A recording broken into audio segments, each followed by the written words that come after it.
السلام علیکم ورحمۃ اللہ وبرکاتہ۔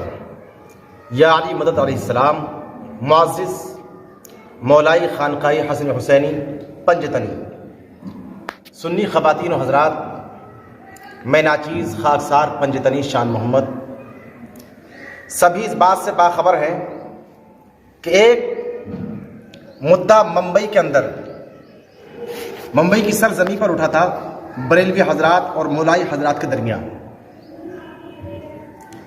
اور وہ مدعا معاویہ بن ابو سفیان کا تھا،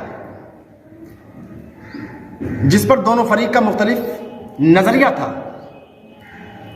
بریلوی حضرات معاویہ بن ابو سفیان کو صحابی رسول، کاتب وحی، امیر المؤمنین، خلیفہ راشد وغیرہ، اور ساتھ میں یہ بھی بریلوی حضرات کے مفتیوں نے دعویٰ کیا تھا کہ معاویہ بن ابو سفیان کے فضائل و مناقب قول 12 امام سے پیش کیے جائیں گے۔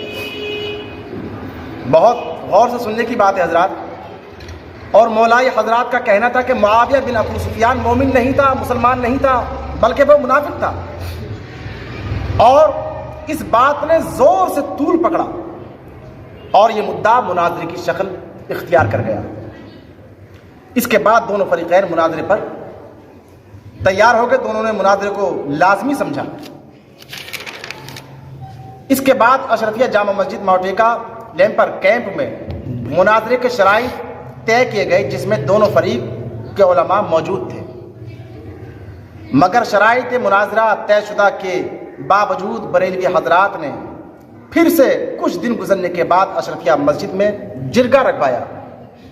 اللہ جانے جرگہ رکھوانے کا کیا مقصد تھا، پروردگار بہتر جانتا ہے، مگر اسی دن جب یہ بریلوی حضرات دوسری بار اشرفیہ جامع مسجد میں آئے، دیکھنے کو ملا کہ ایک بریلوی مفتی جس کا نام عبدالصمد تھا، اس نے اشرفیہ مسجد کے امام صاحب کو، جو آل رسول ہیں، سید ہیں، اللہ کے رسول کی اولاد ہیں، ان کو مارنے کی دھمکی دی، ٹھیک بنو امیہ کی سنت پر عمل کرتے ہوئے۔ اس کے بعد بھی جب یہ کچھ اور نہ کر سکے تو مولائی حضرات کے ایک فرد پر جھوٹے الزام لگا کر کیس درج کر دیا گیا، اور 29 مئی کو جو مناظرہ رکھا گیا تھا، اس مناظرے سے بھی راہ فرار اختیار کیا ان لوگوں نے۔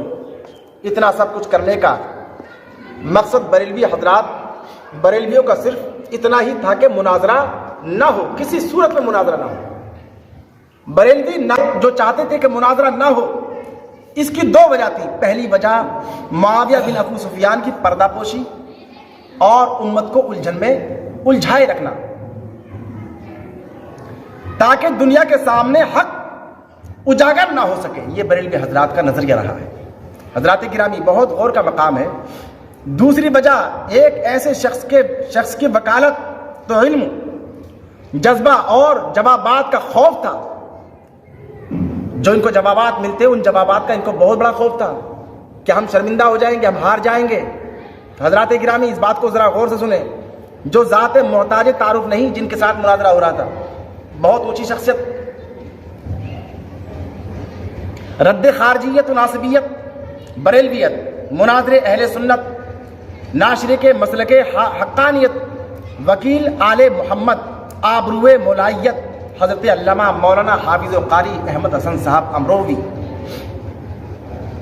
صاحب قبلہ۔ جی ہاں، قاری احمد حسن نے اور ان کے ساتھیوں نے بھرپور بریلویوں کو جوابات دینے کی تیاری کیے ہوئے تھے، پوری طرح سے جوابات دینے کی تیاری کیے ہوئے تھے قاری احمد حسن صاحب اور ان کے ساتھی، اور وہ بھاگ نکلے۔ مگر حق سر چڑھ کر بولتا ہے حضرات گرامی، اور اس بار پھر حق سر پر چڑھ کر زمانے کو بتا رہا ہے کہ دیکھو ہارا کون اور جیتا کون۔ ہم علی والے ہیں، برسوں سے کر رہے ہیں کہ میدان میں آئیے، میدان میں آ گئے ہو تو کھل کر بات ہو، ہم علی کے ساتھ ہیں، تم کس کے ساتھ ہو ذرا بتاؤ۔ مولا اسی طرح دشمنان اہل بیت کو ذلیل و خوار کرے، اور مولا پاک کا پرچم بلند و بالا رہے، آمین ثم آمین۔ حضرات گرامی، میں آپ سے بہت ہی مختصر ایک بات کہنا چاہتا ہوں میرے غیور مسلمانوں، بہت ہی سیریسلی، بہت چھوٹی سی بات ہے اور بہت مختصر میں، اور وہ یہ کہ آپ کا جیون بے ارتھ نہ ہو،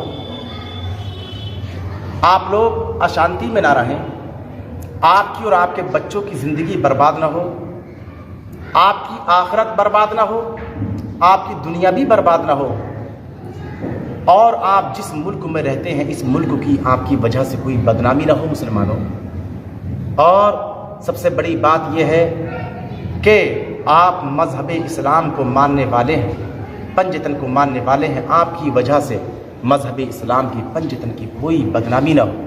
پروردگار ہر مسلمان کو علم و عمل کی توفیق عطا فرمائے۔ حضرات گرامی، اگر آپ